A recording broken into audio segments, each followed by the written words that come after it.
Olá, boa noite. Começamos mais um programa Cultura Livre.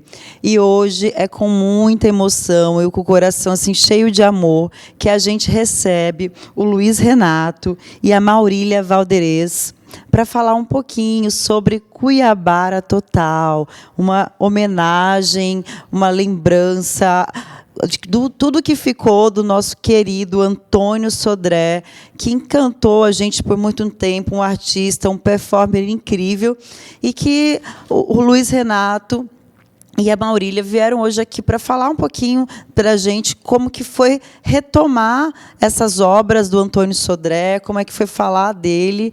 E eu agradeço muito vocês estarem aqui. Sejam bem-vindos, Luiz Renato, Valderez. O Cultura Livre está assim, emocionado por ter vocês aqui com a gente. Agora eu vou fazer um brinco, não tem problema. Não tem problema. Essa é coisa do Antônio. É Antônio, o Antônio, né? Já começou tirando meu brinco. Vamos em frente. Bem-vinda, Valderez. Que bom te receber aqui. Você que é filósofa, professora aí, que estava com a gente, que teve com o Antônio uma vida dentro da UFMT, né? Sim, eu não cheguei a ser professora do Antônio, mas de um curso específico, porque o Antônio ele meio que transitou, né, em vários cursos da universidade.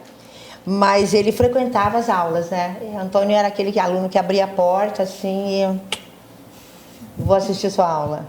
Então eu também tive essa alegria de ter Antônio como aluno, né, em alguns momentos, e sempre um aluno muito instigante, não é? Porque ele causava um rebuliço na sala, né, por onde ele passava, pelas ideias, pelo modo dele se posicionar, não é? Pela voracidade que ele tinha o tempo todo, né, de se expressar e se expor as ideias dele, né? Sim, e o Luiz Renato, que amigo de vida do Antônio Sodré, poeta também, e como veio parar em Cuiabá com a sua poesia do Garçom, né? Acho que eu já escutei isso, que você veio rodando esse mundão aí veio parar em Cuiabá com a sua poesia. É o prazer estar aqui no seu programa, Elô. É um programa que é uma referência para a cultura mato-grossense, sobretudo com esse foco contemporâneo. A gente acompanha muitas pessoas que circulam por aqui que a gente nem conhece, né? A cidade cresceu, já é um universo de expectativas muito grande. A história do Garçom, ela é já dos anos 90. É um personagem que eu recuperei, mas o contato com o Antônio já vem lá desde 82, 83. Quando eu passei em Engenharia Florestal na UFMT em 82, cursei 1 ano e meio. Aí, fazendo cálculo 1 pela terceira vez, eu não passava de jeito nenhum. Eu fiz um poema dizendo, né, por que eu não ia fazer engenharia. E naquela época eu já conhecia. O Caxemira eu vim conhecer em 84, em março de 84, no Bar Candeias, que fica ali na Rua 1. E o Antônio era uma figura assim que sempre transitava muito pela minha casa, né? Era muito comum, assim, no domingo de manhã, eu acordar, ainda existia, né, o telefone em linha fixa, tem gente que ainda tem, mas a maioria já nem sabe o que é isso, e às vezes a mãe dele ligava: Luiz, o Antônio está aí? Eu falei: tá sim, dona Joaquina. Porque às vezes ele saía e não voltava, né, ia dormir na minha casa, muitas vezes, ou na casa do Eduardo, ou de outras pessoas. E então a gente tinha essa convivência, essa harmonia cotidiana, que era totalmente diferente das afinidades artísticas e culturais que a gente tinha. Mas o Caxemir foi o nosso núcleo, a nossa escola. E nós ali, é preciso que se diga isso, porque a minha parceria com a Valderez aqui faz parte dessa complementação daqueles que eram artistas e alguns estudantes universitários, com um núcleo de professores que curtia muito a arte que a gente fazia e de outros artistas. E aí tem Valderez, da filosofia, o Carlos Bertolini, o Vavá, o Sérgio Dalates, também já falecido, e mais outros, o Elias, e outros que eram muito próximos da gente. Éramos todos uma grande trupe. E as coisas aconteciam, de fato, ali no bairro Boa Esperança. É verdade. E como que foi, Valderez? Você vê como professora, né, gostar dessa trupe, né, tá lá com eles. Como que foi sua conexão com eles? Sabe, Lu, que esse é um assunto muito pertinente, porque ele remete a Antônio, porque ele remete também a essa questão da arte como algo experimental, e eu acho que foi isso que fez a conexão dos artistas, né, com os professores, com esses professores que ele citou, e esses, enfim, não só professores, mas nós temos aí assim um cenário da universidade, não é, que era propício a essas experimentações, a essas relações naquele momento, né? Eu penso esse momento, eu penso esses artistas que estão ali no Caxemir, então produzindo poesia, literatura, performance, vídeo, como um dos momentos experimentais mais ricos e inovadores da cultura urbana e contemporânea em Cuiabá. Ainda que se pretenda desqualificá-los, ainda que se pretenda dizer que eles não fizeram grandes coisas, que eles não escreveram manifestos, que eles não deixaram nenhum legado interessante, eu acho que, inclusive, isso é uma característica desse tipo de produção artística. E deixaram, com certeza, deixaram a sua moda. Porque os que estão vivos estão fazendo e produzindo e continuam na experimentação, né? Luiz Renato é um escritor, sabe? Está sempre produzindo, está sempre experimentando com a palavra, né? Eduardo Ferreira, que está aí, é um cara assim que eu tenho o maior respeito como pensador da cultura, né, contemporânea, cultura global e cultura local. Eu acho que eles são pessoas super antenadas. Isso me apaixonou e me aproximou dessas pessoas. E foi um vínculo que eu levei ao longo da minha vida. Até hoje nós temos as nossas conversas, nós temos as nossas sintonias, entende? Assim, que são muito fortes e vibrantes, né? E quando o Luiz me chamou para participar, eu fiquei super contente e emocionada, né? Porque eu tive um vínculo muito grande com o Antônio. Saindo da universidade, sabe, assim, Antônio meio que habitava a minha vida, frequentava a minha casa, e a gente conversava muito sobre filosofia e poesia, né? Então, uma experiência que a universidade, naquele momento, proporciona, porque a universidade, naquele momento, recebe pessoas que estão vindo de fora também, e estão antenadas com aquilo que está acontecendo no campo da cultura, né? No campo principalmente da literatura e da poesia. Fora daqui, São Paulo, Rio de Janeiro, Minas, sabe? Essa ideia de que as ideias viajam, sabe? Ninguém é dono delas e elas nos contaminam, porque elas se articulam com as nossas forças de criação, de experimentação e com todas essas questões que se relacionam à própria vida, né? E é importante dizer, Elo, que a poesia do Antônio aqui, onde ela começou a ser mais bem recebida no espaço universitário, não foi no curso de letras, foi na filosofia. Que foi um espaço que a Valderez também, né, conquistou, né, lá, junto com o Antônio lá. Como que foi isso, Antônio? Talvez, né, não sei, mas eu acho que o que de fato assim aconteceu, não é, e que foi talvez proporcionou que ali ele tivesse essa experiência, a maneira como também eu pensava a filosofia, né? A minha formação filosófica, os autores que me chamaram a atenção e que eu privilegiava, né? Antônio, por exemplo, se definia como poeta da transmutação. Sim. Que remete a Artaud, né? Artaud é um artista que não cabe em palavras, né? A gente sabe. E que também remete a filósofos que pensam a questão da arte na modernidade, que eram os filósofos e que são os filósofos que eu estudo. Então havia um ambiente propício. E não era só na sala de aula também, né? A gente saía dali, eu ficava conversando, ia para o bar. Então havia assim não havia fronteira. entre a filosofia e a poesia, por exemplo. A né? filosofia, ela meio que vai de encontro com essa loucura que a arte tem também, né? Essa coisa de enloucubrar-se da própria loucura. Então, talvez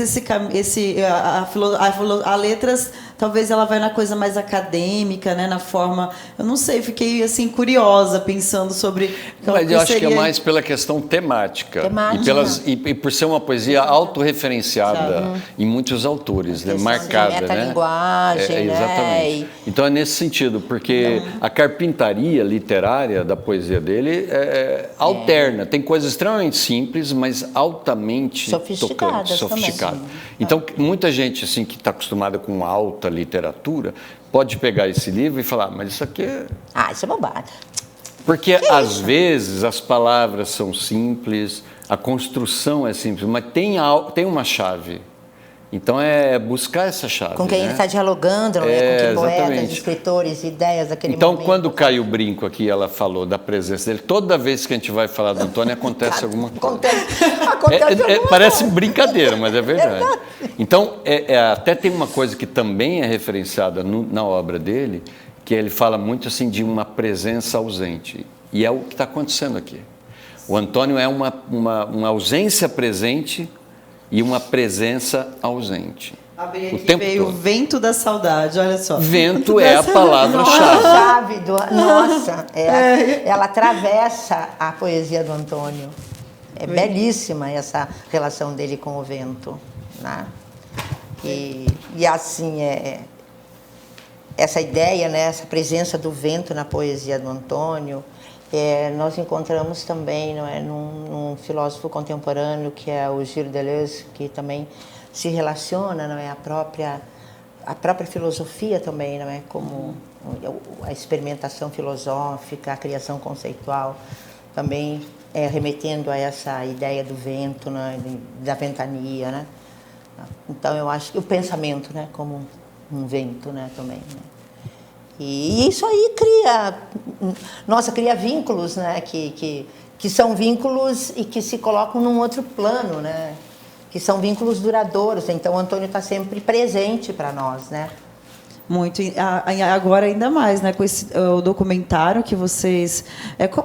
Como que você, Renato, resolveu falar assim, não, a gente tem um acervo do Antônio, né? Como a gente estava falando nos bastidores, resolve juntar tudo isso, pesquisar, estudar. Foram tempos de pesquisa até vocês conseguirem trazer o livro, o documentário. O processo começou assim, com o Antônio, amanhã, 19 de fevereiro, vamos, eu digo comemorar, não que seja festa, mas é uma data em que a gente vai celebrar, a gente de uma forma ou de outra, a passagem dele amanhã completa 11 anos. Logo que ele faleceu, eu frequentando a casa naqueles primeiros dias, dois sobrinhos dele me falaram assim, olha, nós queríamos que você organizasse um livro, nós queremos fazer um livro. Daí fala assim, olha, tem os caderninhos dele, eu já conhecia os caderninhos dele, mas não sabia que eram tantos. Então eu peguei aqueles cadernos todos, mais ou menos 70 cadernos, agendas, caderninhos espirais, outros brochura, grandes, médios, pequenos, de todos os tipos. E eu peguei aquele material, me mudei para o Pedregal e comecei a digitalizar durante 3 meses e meio, mais ou menos. Então digitalizei todos, criei um carimbo, numerei os cadernos, as páginas para... Não é um trabalho profissional de biblioteca, de bibliotecomania, mas foi o que eu tive a ideia de fazer. E comecei ali, e eu senti que eu precisava de uma outra pessoa. Eu até falei isso para o Eduardo Ferreira, eu falei, eu podia ter procurado você, que tem uma parceria comigo, mas por mais que o meu olhar seja distintivo do olhar do Eduardo, eles estavam no mesmo campo de visão, a meu ver. Eu achei que para aprofundar, dada a preocupação de alguns professores de estudantes da filosofia que já estudavam a obra dele, eu achei que a pessoa mais indicada para me acompanhar na viagem seria a Valderez. E aí eu a convidei, ela aceitou. Começamos o trabalho e detectamos de imediato que naqueles caderninhos tem de tudo, né? A Val pode falar um pouquinho, sabe, a variedade de gêneros textuais que tem lá, né? E temáticos. Mas o que nós percebemos é que, pensando só a poesia, ali nós tínhamos condições de fazer pelo menos 3 exemplares, 3 livros, né? De tanto material que tinha. Trabalhamos para montar montamos, quase saiu, aí houve alguns problemas que não cabe aqui dizer, e ficou travado o processo. Ficou engavetado. Ficou engavetado, né? Aí eu também perdi o interesse, eu estava até estudando com o Valderez alguns mecanismos para eu me preparar para fazer um pós-doc em poesia e filosofia, imbuído desse conjunto, esse acervo maravilhoso. Também ficou embotada essa ideia, travou junto. Eu falei, não, vou dar um tempo, deixa o Antônio lá, porque é um material que tem para estudar a vida toda. Quando surgiu a possibilidade da lei Aldir Blanc em fazer, o Ramon foi o proponente, porque eu não tinha interesse em ser o proponente. Nós trabalhamos como pesquisadores, como os organizadores do livro. Não somos responsáveis, né, pela prestação de contas, pela circulação do livro, nem nada. Então, nosso trabalho foi o de fazer a pesquisa e contribuir com a divulgação, né? O resto é com a editora. E a editora daí, um dia o Ramon encontrou a Lidiane e conversou com ela, e aí, em vez de trabalhar só o livro, que teve a ideia de fazer o vídeo. Então, não foi ideia nossa. Não foi. Né? Então, nós somos responsáveis pela pesquisa para o livro. Aí, o trabalho com o vídeo é o Protásio e a Lidiane, né?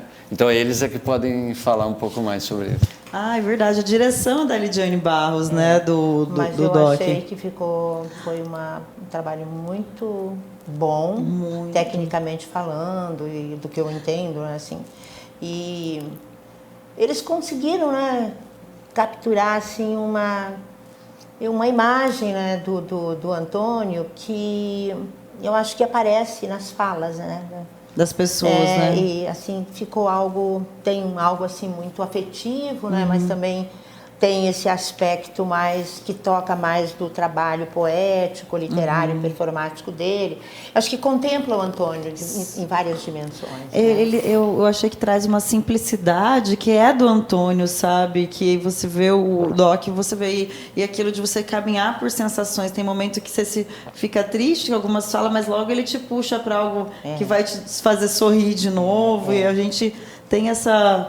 Não fica naquela coisa linear. Eu achei bem incrível mesmo o doc. Fiquei muito emocionada de ver. A gente consegue sentir ali a presença do Antônio mesmo na fala dessas pessoas. É curto, né? Um vídeo de meia hora, assim, não chega a ficar assim, enfadonho nem nada. É o tempo certo. Ele tem um ritmo bom, entende, né? Assim, foi isso mesmo. Que toca assim na atenção das pessoas. E a gente fala muito, os artistas mais antigos aqui de Cuiabá, que a gente não tinha registro, né?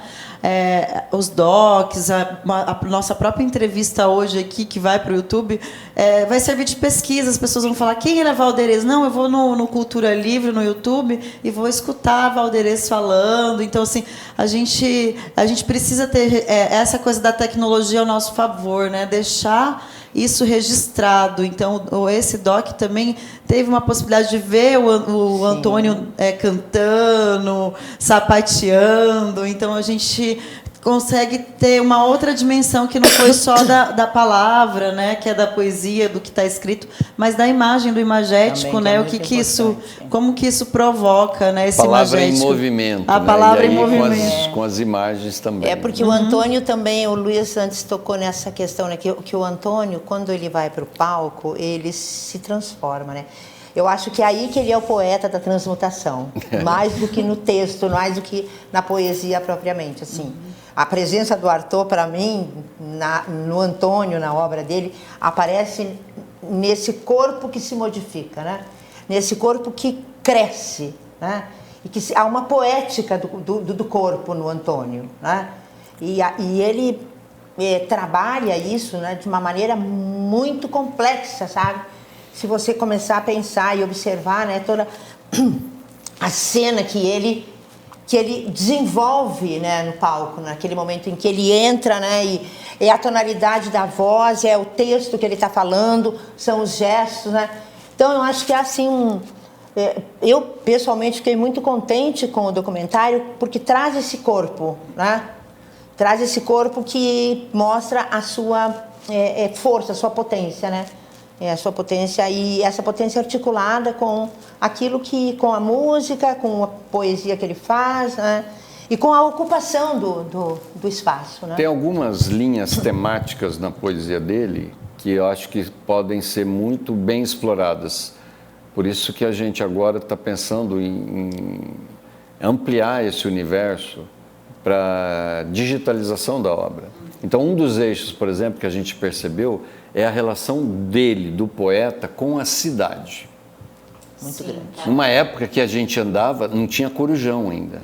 A gente vinha a pé, né, de lá. Eu morava na Moradouro desde 83. Você tinha ali o Pinus Ball de um lado, o Terraços do outro lado, que não existe mais nenhum nem o outro. Lá em cima, depois de muito tempo, o Leo Arruda, antes de ser famoso, abriu o Priority, um disco voador que oferecia lanche, do lado esquerdo. Às vezes a gente comia um sanduíche ali de madrugada e seguia a pé. Não tinha mais nada. Daí, depois que foi aparecer o grande templo lá, e o negócio da Encol que ficou parado virou Pantanal Shopping. Então, a gente andava 3 horas da manhã, não tinha ladrão. Hoje, experimente fazer isso às 8 da noite. Você é assaltado antes de chegar, né, no Compra lá em cima. Então, a poesia do Antônio, ela parece que naquele passinho ou na poesia, ela tem um ritmo também. Não é uma poesia para você ler acelerada. Dificilmente você vai achar um poema aí para ler acelerado.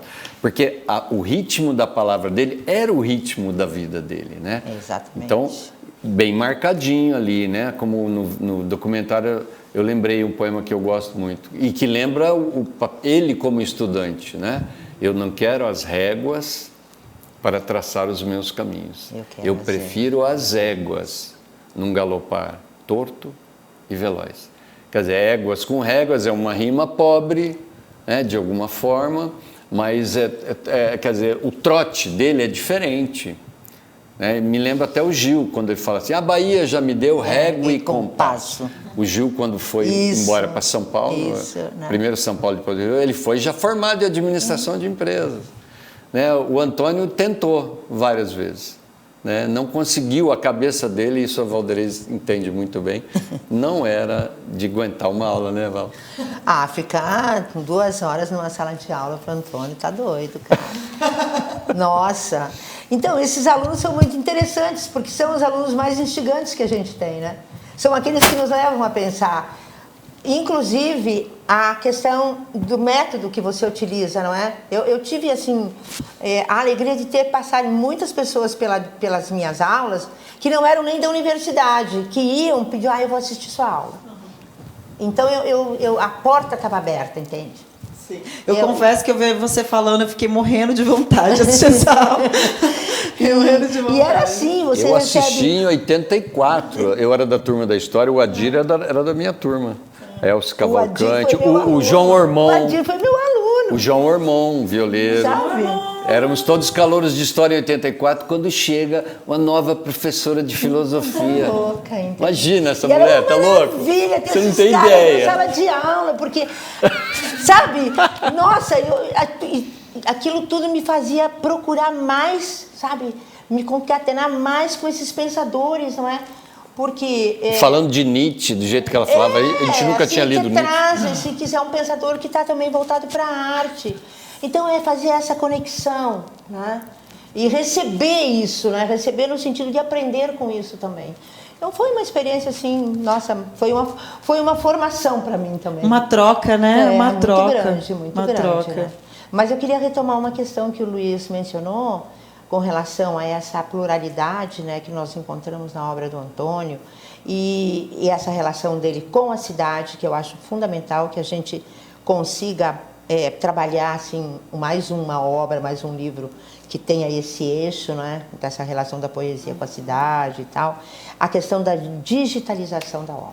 Nós estamos assim realmente precisando digitalizar essa obra do Antônio Sodré e com urgência, porque nós não podemos mais manusear os cadernos.